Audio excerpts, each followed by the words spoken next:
All right, people. It is Thursday, 7 p.m. Eastern, which means it is time for another episode of Unapologetic with Chet and Duffy here on Fans Only Sports Network.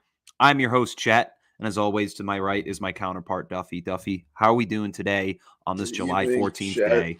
Happy July 14th, my man. I'm excited to be back. I haven't had a show, I don't think, since July started. I think our last show was the last day of June. So excited to be here, my friend. Got some stuff to catch up on.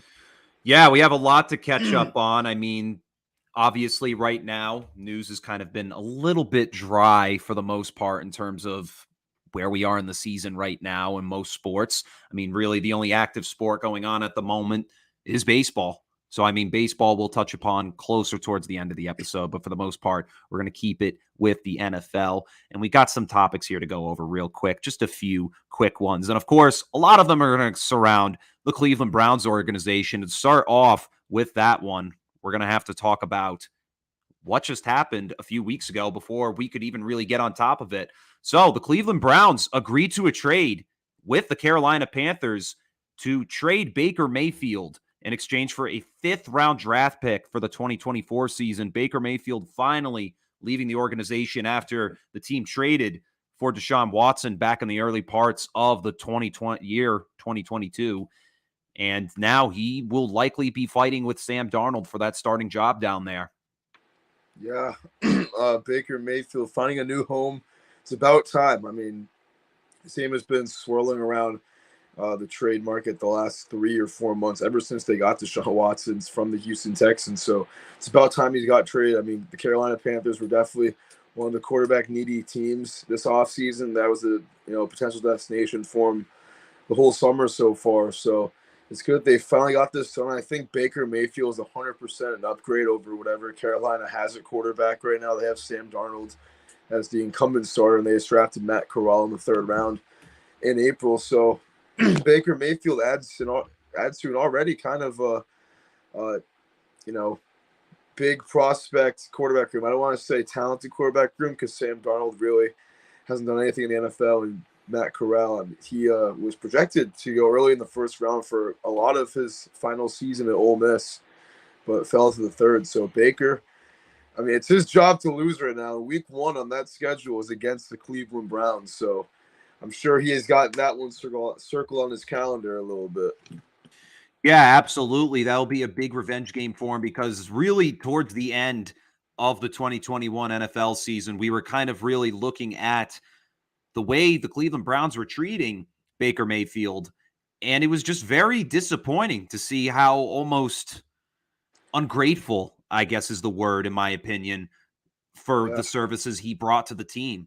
And this was a guy who a year ago broke the streak of the Cleveland Browns not making the postseason for the first time in nearly 2 decades. They get to the playoffs and the first round destroy the Pittsburgh Steelers right out of the gate, led by a very talented Ben Roethlisberger at the time and a great squad for him going into there, nearly taking down Kansas City in the divisional round to yeah. move on to the Could have conference taken him championship. down.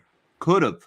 Hey, Somehow they stepped up to the occasion and the Browns just fell flat in their face. But then 2021 comes around after the 2020 season, and Mayfield goes through the struggles again. And we see him leave several games, not play a full season last year. He was hurt for a lot of it, having a shoulder injury, sustained that actually against the New England Patriots in a 45-7 loss last season. And going forward since then, he kind of had been treated like he could have done more. And it's like, we've said it time and time again. There's not much he could have done. He was banged up. The team was not in a good position. They were dysfunctional. They had to deal Odell Beckham last year. Jarvis Landry was kind of banged up himself. Austin Hooper was really the only shining piece on that offense. And then Nick Chubb and Kareem Hunt were both dealing with injury last season. So this was not a Cleveland Browns team that was ready to make a playoff push last year. They were banged up, and there just wasn't much that you could ask of Baker Mayfield to do besides of what he already was doing. yeah, banged up and a lot of egos in that team. I mean, that's a team last year with the Browns that started off early in the season with some drama with Odell Beckham's dad making the highlight tape of Baker not throwing him the football. So I almost forgot about that. That's I mean, crazy. Yeah, it's crazy how that works. And OBJ becomes a Super Bowl champion, and everyone loves OBJ again. But Baker, like you said, Chet, kind of the scapegoat for the Cleveland Browns last year. I mean, this team was really not where they needed to be. Really have improved and gotten healthy this offseason. That's why they're, highly touted for 2022. But last year, I mean, not the best of years. Did Baker underperform? Yes, absolutely. Only 17 touchdowns to 13 picks. And, only one. I think they went 8-9 last year, I believe. Yeah. I mean, it's a team that on paper should have won 11 or 12 games last season, with the way they looked in 2020. But it wasn't all Baker. I mean, you got to remember, Baker Mayfield, in our lifetimes, me and you, Chet, this is the best quarterback the Cleveland Browns have ever had. Absolutely. And it's not even close. I mean, before last year, they hadn't won a playoff game since the 1995 season. It's 25 years in between playoff victories. And Baker Mayfield, I mean, he brought them out of irrelevancy for the last few years. I mean, this is a team that, when he got drafted, went 1-31 over the last 2 seasons. Yeah, this and was four wins over the previous 3, 4-34. So I think Baker's gets a bad rap. He does. I don't think it was going to work in Cleveland, with the way, all the rumors in that front office, with the way that he was character-wise, being a child of a quarterback. But I don't know.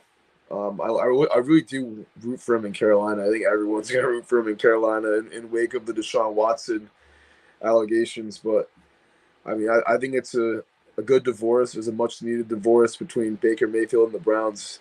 And, inconsistent quarterback, but still their best in the last 2+ decades, without a doubt. Absolutely. And kind of touch upon like the thoughts of Brown's former QBs. The only ones I can think of off the top of my head are Colt McCoy, Brandon Weeden.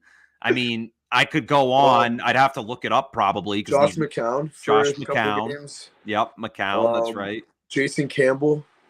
Yeah, that was the name I was trying to think of too. Think of another one. Oh, Brian Hoyer, dude. Yeah, Hoyer. He had a nice year in Cleveland. And you look at the way, so Cleveland. Deshaun Kaiser, too. You can't forget him. Yeah. The 0-16. Kaiser, yeah. Started all 16 games. And now he's out of the league. Yep. Because he's had a bad rap on the Browns. This is why, think about it. If Baker Mayfield doesn't win 7 games his first year as the Browns quarterback, does he get the same treatment as that? If he goes 3-13, is he out after 2 years? And the Browns just can't figure it out. I mean, Baker Mayfield is a much better quarterback people want to give him credit for. Exactly. And he's had 2 mediocre years, but his other 2 years were he was a top probably 12 quarterback in the league. Yeah. Maybe 15, but drafted number 1 overall in 2019. And you look at the numbers since his rookie season, over 3,000 yards every single year, including last year. He finished with 3,010 yards despite the injury and still had 20+ touchdowns in all those seasons. And in terms of INTs, he managed to solve the numbers after the 2019 season when he was second in interceptions behind Jameis Winston that year, throwing for 21 interceptions. But you look at the numbers, and they're good. They're exactly what you need from a starter and a guy that you need for your organization to be successful. And now you take a look at the Carolina Panthers offense, and you've already got yourself a pretty decent core in terms of what you got at tailback between Christian McCaffrey, Chuba Hubbard, Royce Freeman, and then at the receiving core, DJ Moore, Robbie Anderson. And I mean, even at tight end, Ian Thomas, not really a bad player to look at in terms of getting downfield. And they just have options there for him to throw to. Sure, it's not a ton, but he's got some good pieces to work with. And especially if they can keep Christian McCaffrey healthy, I think this offense might have to fine-tune some things next season, because what it comes down to with this team is ever since McCaffrey came to the team, the offense goes through him. And if Baker wants to be successful, he's going to have to work with them, but not just him. He's going to have to work with the rest of that offense to get them on track and on the same page as he is if they want to be successful and potentially make a playoff berth. I mean, the thought of Christian McCaffrey being healthy is a little bit comical. We've seen how the last 2 years have played out. It's kind of sad, really, you know? I wouldn't say comical in the sense that he got hurt, but comical just to think that he's going to play full 16 games. I don't think it's going to happen. But, I saw right when Baker got traded, it was like new big 3 in Carolina. Baker, Mayfield, Christian McCaffrey, DJ Moore. I mean, this is a team with some weapons. And they got a good defense, too. I mean, they had a really up-and-coming defense last year with Jeremy Chin, who was arguably the rookie of the year defensively 2 years ago, and some other good defenders. Trying to think of the names of some key guys on their team. I'll check right Um, now for you. Yeah, James is Shaq Thompson. James Bradbury still on the Panthers, or is he on the Giants now? Bradbury's on the Giants now, I believe. But you got Gilmore there now. You've got Shaq Thompson too. That's another name I forgot. Big name. Daquan Jones, Brian Derek Brown. the great defensive end. I mean, this is a team with a lot of talent on both sides of the ball. And Robbie Anderson, too. I know Robbie Anderson didn't want Baker Mayfield to go to the Carolina Panthers. He's going to have to live with it now. But, Baker Mayfield, I'll say it one more time, best quarterback the Browns have ever had in our lifetime. Went 29-30 as their starting quarterback in his career. Did you mention Hassan Reddick and Brian Burns? Yeah, I mentioned Brian Burns, but Reddick's on the team, too. Yeah, isn't he? Led the team with 11 sacks last year as a linebacker. But Baker Mayfield, I mean, anyone who will go. He's actually Reddick signed with the Eagles. I knew he left the team, but I didn't know either. I had a feeling. J.C. Horn too. 8th overall pick in the draft last year. It's a really talented squad, and definitely better than the Cleveland squad Baker Mayfield walked on to 4 years ago. Any quarterback that can go a game under 500 with the Cleveland Browns in a 4-year tenure is successful to me. So this change of scenery should be great for him. He has a lot to prove. He's got a big chip on his shoulder, and there's not many quarterbacks with this type of mindset in the league. Sure, he has the maturity questions, but all I can tell is this guy's a competitor, and he's going to have some games where he wakes up feeling dangerous. Yeah, and I mean, if you want, I'm kind of curious to see what their schedule is going to be like next year. So for the 2022 season, obviously they start out against Cleveland.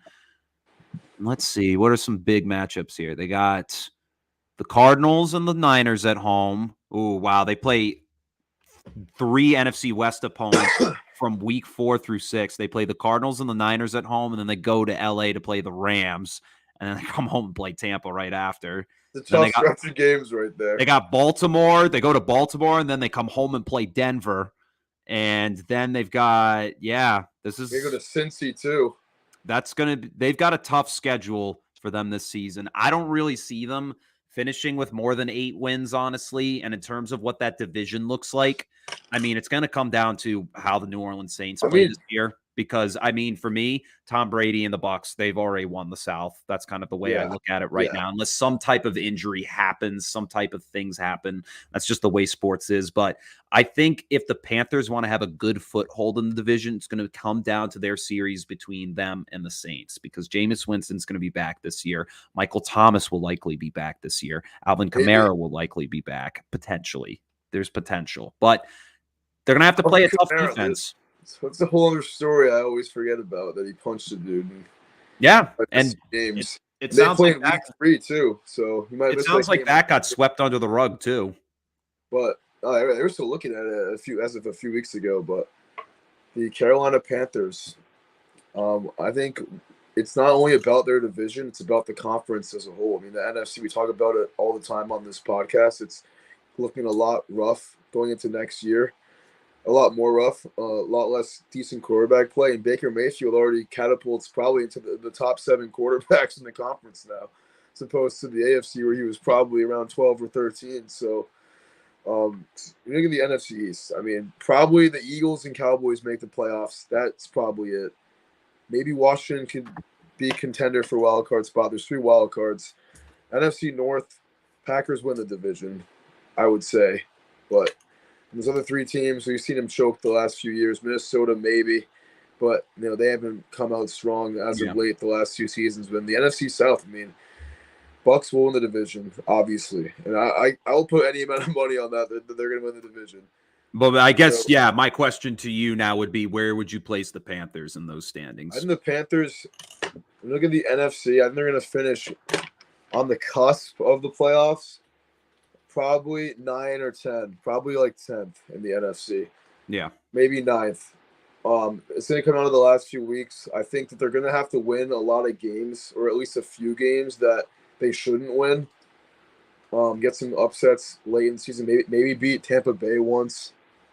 They play them in week 7 and week 17. You got to take care of that Atlanta Falcons series against Marcus Mariota, and they got the AFC North this year too. So that's 4 pretty decent teams. They have to win at least 2 of them. But a lot of tough games in the NFC West too. That's really another tough division.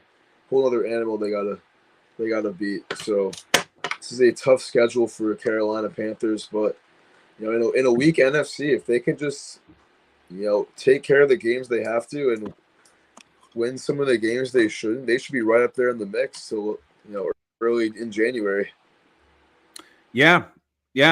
I think that's a solid point right there, and that's something that I think is something to look forward to for Baker Mayfield. I think the trade worked out well for him. The Browns didn't obviously get much back, but I mean, what were they going to get out of it? There's not much you can really ask for at that point, especially with what your team's got. So, I mean, at this point, that kind of is a good segue into the quarterback who will now be the franchise quarterback of the Cleveland Browns, who we've talked numerous amount of times about on this Probably show. our most discussed man in the history of the show. Absolutely. He's definitely taken the cake for that. And we have to mention how Brady. Yeah. And we kind of have to mention now how in recent news there was discussion out of ESPN in Cleveland of Deshaun Watson's potential suspension. And we're hearing rumors right now that it's only up to 4 to 6 games at this moment. Doesn't mean that it's solidified as that, but it's a start. But the question is, do we like it? And obviously, I'm going to tell you right out of the gate, I hate it. That's easily one of the worst things you could do in terms of a suspension for what this guy's done. Like, sure, the Houston Texans said, ride the bench for the whole season. We're not starting you because of the things you've done. It's like, I mean, this guy needs to pay for it at the end of the day. And I don't think 4 to 6 games is enough to really say, hey, he understands what he did at the end of the day. But obviously I want more than that. But, beggars can't be choosers at this point, especially with the type of player he is and in this league. The type of money he has too. And the type of money, obviously. But I don't know. I disagree with it completely. I think we should be seeing at least a full season for this guy. I don't think he should be starting for any team right now. I agree. I agree completely. I don't think he should be starting either for any team as of week 1. I mean, we're about 7 weeks away from the first Sunday of NFL action, 7-8 weeks away. By the way things are looking, I don't think this will even be solved before then. I mean, I think we would have had a better idea if it was going to be solved at all. So I think he's going to end up missing a few games as a result of that at the beginning of the year and then added the suspension. So it'll probably be more than 6, 7 games. But at the end of the day, I mean, this is all about setting precedent. This is a guy who is a alleged sexual predator. 60 plus women have spoken up about this. 20 plus, over 2 dozen have, put their names in lawsuits against sexual misconduct. This is a guy who is really a demon, and not in a good way. This is really a menace to society.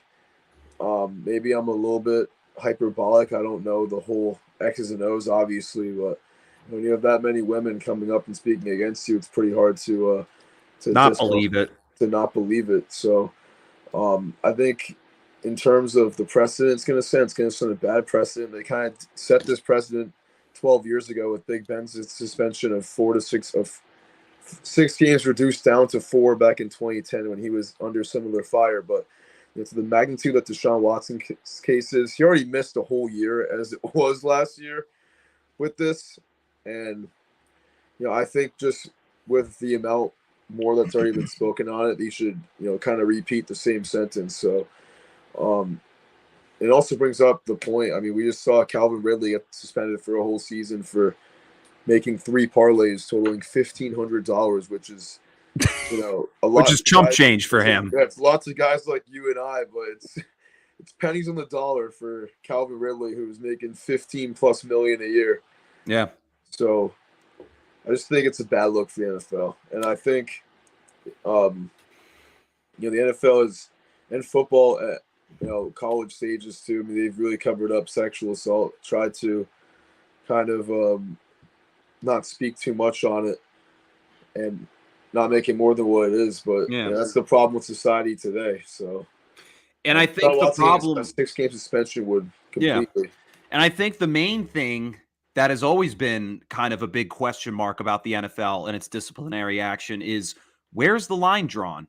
Because for the most part, it seems like there really isn't a clear line for these suspensions for the most part. I mean, and the magnitude in which people investigate and kind of look at these crimes and things that happen that these players cause. It's like we see it all the time. Stuff happens with these players. I mean, obviously, with Henry Ruggs, for example, the DUI, that incident, yes, he needs to be out of the league immediately. This is another one of those things where, it's on the line, but I mean, I think it's crossed the line enough where it's like you need to discipline him hardcore here. Like there is without a doubt you need to, especially with the magnitude of what we're seeing from these allegations.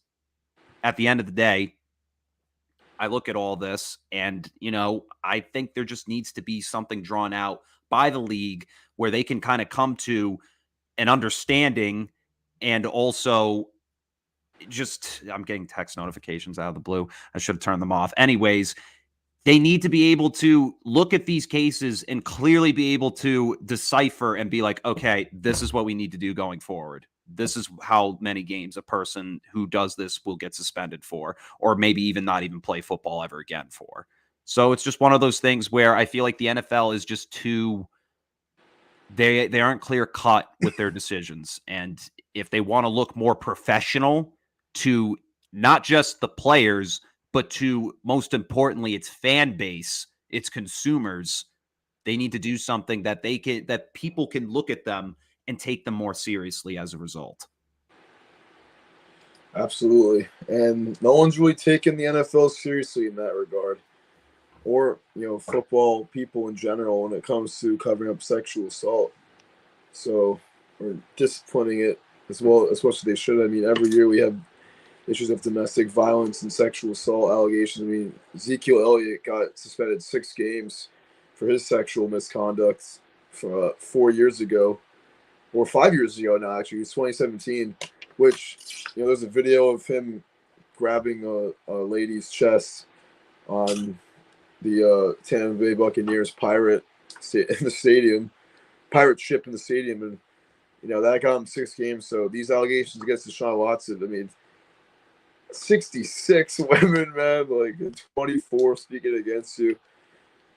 Sure that he paid a lot of settlements out. All these 13-year-olds on Instagram are like, "Hey, he's innocent. He's free Deshaun." No.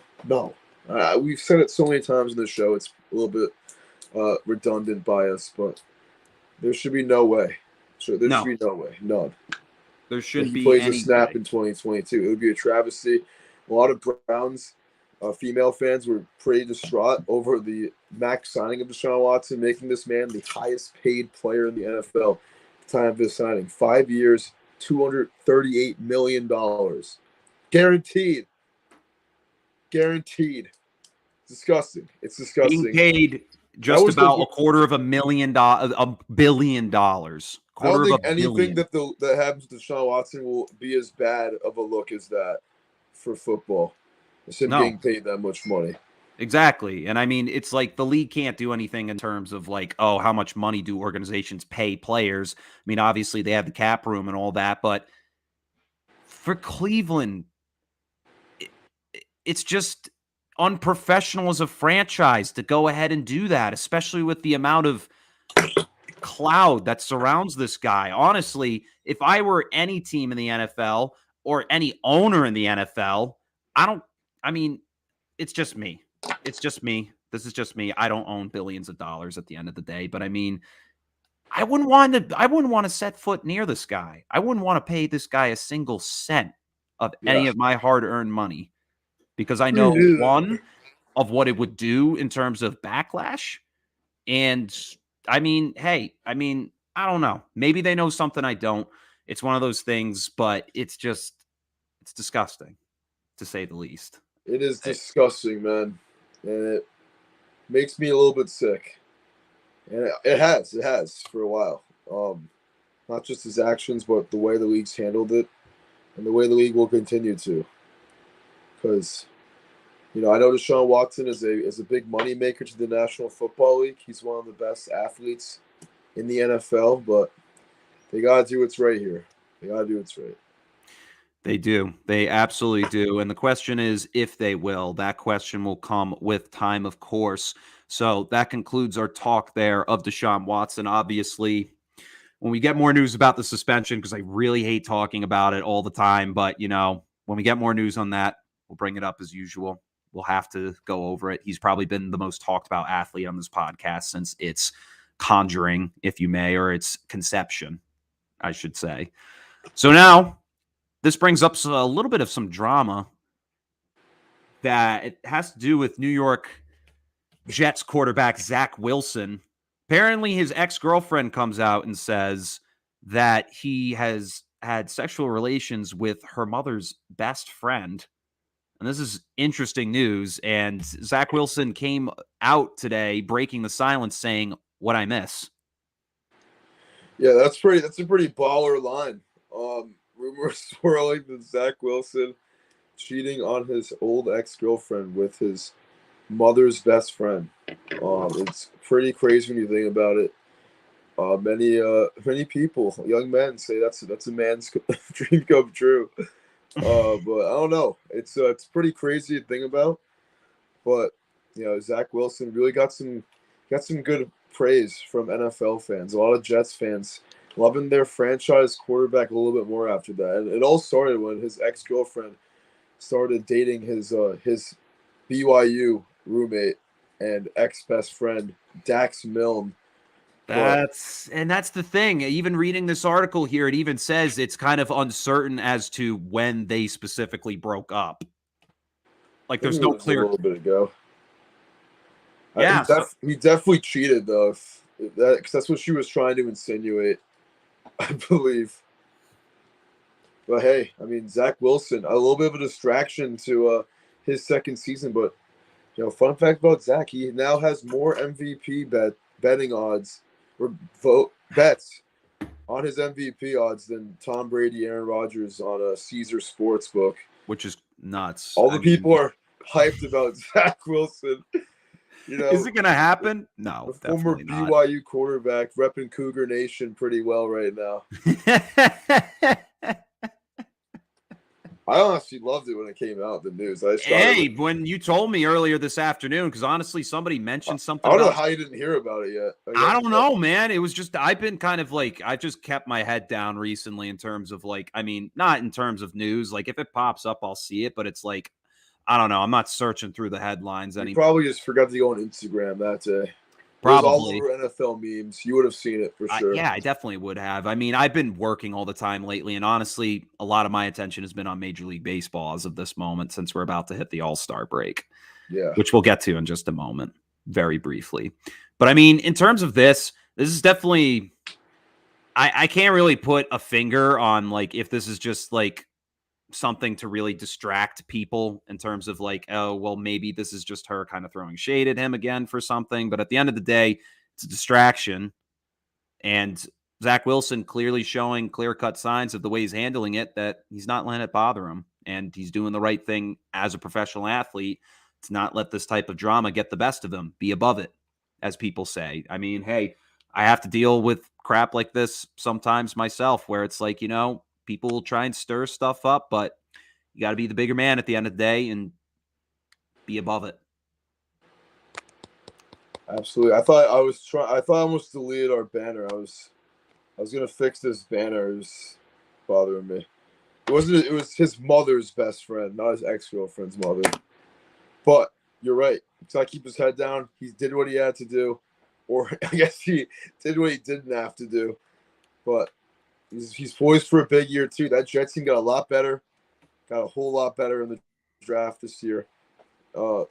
Getting Sauce Gardner and Garrett Wilson in the first round, and another first round. They got a defensive end. I forget his name, but rookie quarterback Zach Wilson last year, 3-10 in 13 starts, just 9 touchdowns and 11 picks on the season.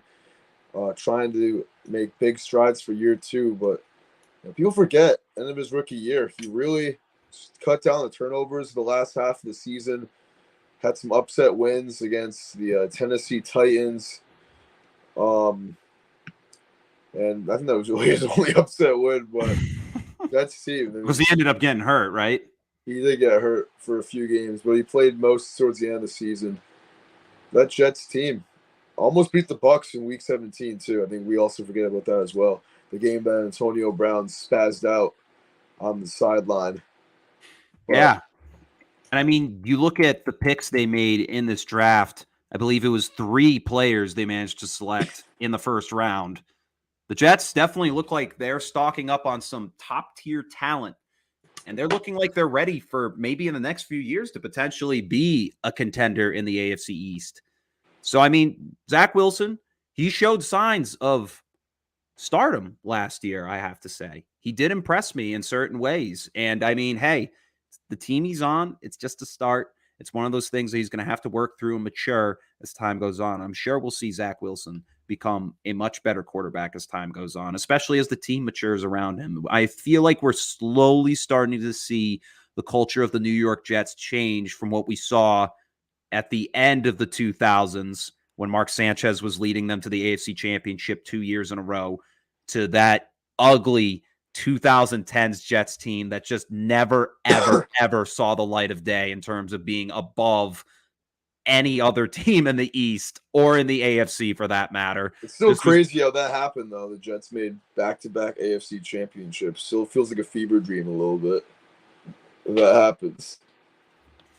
And not only that, considering this has just been a franchise that really is a forgotten one, a laughable one. When people think the Jets, it's a joke. It's a big joke to them. And hey, based on the way, they've played, I hate to say it, yeah, they kind of are. So I mean, throughout time, it's been a rough one, but hey, maybe Zach Wilson is the bright spot for this franchise's future going forward.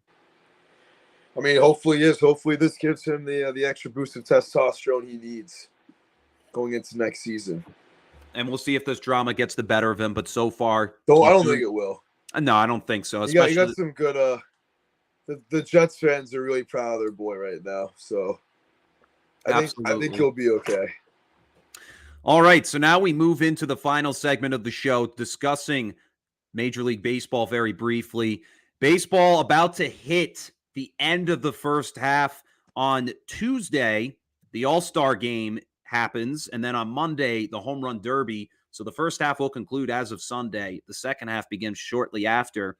Currently, right now, when you look at the rankings in the MLB, we'll start at number 10. At number 10 right now, St. Louis Cardinals sitting at 48 and 43, looking like they've got themselves a very good squad going forward with Nolan Arenado and Paul Goldschmidt leading the charge. As we move up, we look at number 9, the Philadelphia Phillies sitting at 46 and 43. Kyle Schwarber, second in the home run race, first in the NL in terms of home runs. He's sitting on 28 home runs as of right now. Will participate in the home run derby, I believe. I could be wrong about that, actually. Never mind. He's not going to. But anyways, Schwarber was on the Boston Red Sox last year. They traded for him. So it's kind of a little sad to see that he's doing well on this team, but he's been leading the charge since Bryce Harper broke his finger after taking a pitch to the hand about a month ago. And then scrolling up, you got the Milwaukee Brewers sitting at number 8. This is a solid squad. Very interesting batting unit. Very similar to the San Francisco Giants that won several World Series together.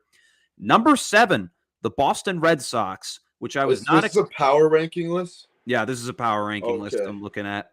So the Boston Red Sox sitting at number 7. And Duffy, we talked about them really at the start of the season and how they just looked absolutely atrocious. The team slowly has started to begin to figure things out. They're in a slump right now. They've dropped 3 of the 4 games against the Rays. They play the Rays again tonight. We'll see if they'll be able to take a game away from them before they go to Yankee Stadium for the last 3 games of the first half and see what they can do there. Baseball's crazy, man. I mean, this is a Red Sox team. It was sitting kind of comfy in the AL wildcard race about a week ago. They've lost 7 of their last 10. In the meantime, the Orioles and Mariners both on 10-game winning streaks. Mariners now have the same record as the Sox, once a team that was 5 games under 500. Now they're 5 games over 500. Red Sox were 7 games over, now they're only 5. And The Baltimore Orioles too haven't made the playoffs in a long time. They've been the laughing stock of the AL the last half decade or so. 10 games in a row, not Yep. only trailing the Red Sox by 2 games. Baseball's crazy. This is the time of the year where it heats up in the summer, mid-season. It's where teams start to make or break, and we're seeing it right here. And I believe as of August 2nd, it might be August 3rd is the trade deadline in the MLB. So a lot of teams will be making trades very close to that time and just a few days before even. So teams are going to be looking at players very soon. And we'll definitely have some discussion going forward on that. But continuing up this rankings list, sitting at number 6, the San Diego Padres looking really good. Manny Machado been producing pretty solidly. Jake Cronenworth's really stepped up for the squad, and they're doing all of this sitting at 50-40 without Fernando Tatis Jr. It's nothing short of tremendous for this ball club, and they look like they're going to keep soaring high as they chase the Los Angeles Dodgers for that number 1 spot in the NL West. Now looking at number 5, another team that's really shocked me, the defending World Series champions Atlanta Braves have shocked the MLB after going on a 14-game win streak about a few weeks ago, and they're looking in a position to be only a few games behind the New York Mets, who currently lead the division. We're looking at a similar situation that happened last season, in which the Mets were on top of the East by a mile, and suddenly something happened. The whole team fell apart. This team's still struggling without the efforts of Jacob deGrom, and we'll see if they'll be able to bring him back, but we'll get more towards that as we get towards the Mets. But as for the Braves, Ronald Acuna Jr. looking excellent. Without Freddie Freeman, Matt Olson at first base has just been unbelievable for them so far. And Austin Riley at third, playing really well. Dansby Swanson being amazing as usual. This ball club looking really good as they sit at the number 5 spot as we're about to hit the All-Star break. Now scrolling up to 4 is the Mets. Max Scherzer being acquired by them this past offseason. That was hands down one of the best moves they could have made in terms of boosting their starting pitching staff. And, I mean, in terms of the lineup, it's a decent lineup. It's not something to write home about, but they're getting it done in terms of run production. I look forward to seeing what this team can do going forward. Now, for the top 3 spots, sitting at number 3, the Los Angeles Dodgers. The LA Dodgers, I mean, they went into Wednesday's win with the lowest team ERA in baseball, which is crazy to think about because they are without right now Walker Buehler, and Clayton Kershaw has quietly crawled back into the conversation. But Tony Gonsolin and Tyler Anderson have been huge for this team. Tyler Anderson, acquired from the Pittsburgh Pirates, was an average starter, nearly threw a no-no this year. And Tony Gonsolin, sitting with the best pitching record in baseball at 11-0, pitching a 2.03 ERA right now. He's looking solid for this team. And, I mean, the lineup has looked pretty good throughout. We'll see how they do going forward down the stretch. This is a team I can't stand. I cannot stand. And, of course, the next two, I literally just can't stand at all. And we'll get to that. Yeah, you definitely can't, huh? You can't stand it. The No. two Mickey Mouse teams. Yeah. Of pro baseball. Just in sports in general. Absolutely. And looking at number 2, the Houston Astros sitting at 57-30. This is the defending AL champions last year who went to the World Series and lost to the Atlanta Braves in 6 games. This team, nothing short of talented. Very talented squad, including I think he plays shortstop for them, Jeremy Pena. Jeremy Pena graduated from Classical High School out of Providence. Came from the Dominican Republic, I believe, and was drafted out of the University of Maine by the Houston Astros. And now he's a starter for this team in his rookie season. He went to Classical? Yes, he's from Providence. So he's a hometown hero? Yeah, well, dude, when I went to Fenway to watch them play the Astros this season, there was so many Astros fans there. A lot of them with Pena jerseys. Really? Yeah. A lot of people turned out for it. It was pretty crazy to see because it was the game we saw was the first game of their series against Houston. We should pop out for a game and wear his jersey. Yeah, I mean, they're not coming back, but, Then say, psych, they're cheaters.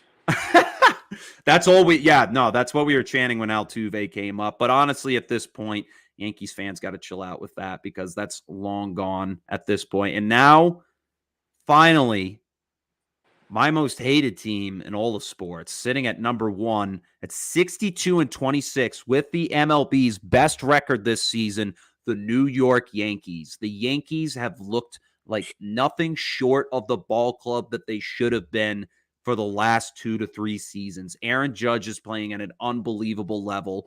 We see Josh Donaldson get brought over from the Twins in a trade when they trade Gio Urshela and Gary Sanchez over there. They get Isaiah Kiner-Falefa from the Texas Rangers to play short so they can move Gleyber Torres to second. Things are just clicking with the New York Yankees. Garrett Cole looking like he's on a Cy Young path once again. This bullpen solid, even without Aroldis Chapman back in the lineup just yet. He might be back now. I'm not 100% sure on that. But looking at the Yankees, this is a make it or break it season for them. They need to win it all because if they don't, they've already got contract problems going on with Aaron Judge. They managed to solve his arbitration deal before the deadline. And now at this point, if they can't come to an agreement, he's probably going to walk after the season, go into free agency. So for you New York Yankees fans, you've got yourselves a great team. But once again, don't brag about your 26 championships to me, baby, when you've only won one in the last 20 years. I don't want to hear it. I really don't want to hear it. The 08 season, I don't care. You need to win it all again. This team has dropped it so many times in the postseason in recent years. Aaron Boone looks like a fool out there half the time. If this team wants to put it together, this is the squad to do it. Or else they'll never get the chance again. Fool out there half the time. It was funny. Yeah. So that's Chet's thoughts on the MLB power rankings right there. Red Sox, really, they just need to put the rest of it together going forward because looking at the way their schedule has been, it's been tough these last couple weeks. I managed to go and catch a game at Fenway. They lost 6-5. I did get to see Devers hit 2 home runs in that game. Both of them were the runs to score to make the 5 points in that one. They actually are playing Tampa right now. And then after this series, they are going to go on the road once again to Yankee Stadium to play the Yankees and conclude the first half of the season. And then we hit the All-Star break. And then big stuff coming up for the show. Yeah. And then I'm actually going to be back there on Tuesday, the 26th, to see them play the Cleveland Guardians. Really?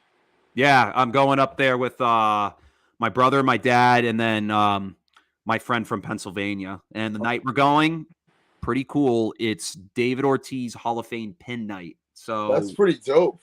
Hoping he'll be at the game because that'd be freaking amazing. Dude, I'm going to the Field of Dreams. Shut up. You're lying. Yep, I lied.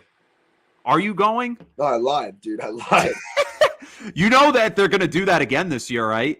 Yeah, because last year's game was so sick. Yeah, and last year is like the teams they used in the movie, the White Sox and the Yankees. So they can do the same teams again? They're going to do the St. Louis Cardinals and the Chicago Cubs this year, I believe. That's right. Two classic teams, though. Definitely. So, I mean, I'm excited to see where the Red Sox season goes from here. But time will tell. It's just baseball's one of those games where one game literally means nothing in the long stretch of things. Yeah, doesn't mean anything. But all right, that does it for us here on Unapologetic with Chet and Duffy. Thank you all for tuning in once again to this week's episode. News being stale, but we're trying to keep up with it as much as possible. We'll be sure to have more NBA offseason talk when more moves happen because we're still waiting on some moves, including I'm hearing rumors, Duffy, of Donovan Mitchell potentially getting traded from the Pacers. Or yeah, from the Jazz. Oh, the Jazz? I read that headline wrong, man. He's on the Jazz now, but they're thinking about blowing up the whole team, so hopefully we'll have something for that next time when we're back. Absolutely. Heard he wants to go to the New York Knicks, though, because he is from New York. He was chilling at the Mets game the other week, trying to mix up these two sports, some baseball, basketball talk. I can't stand the Knicks either. I really can't stand that team. Yeah, they suck, man. But we'll have more coverage of the NBA going forward. NFL, of course, getting closer, Duffy. I'm really getting excited for that. We might have to cover some college football this year, too. Yeah, for sure. We're definitely going to be tapped into everything. And college basketball, college football, you name it, we're gonna be tapped into a lot of different sports this upcoming year. Absolutely. So thank you all once again for tuning into this week's episode. This is Chet and Duffy signing off, and we'll catch you all on the next one. And as always, go Pats. Go Pats, baby. Peace.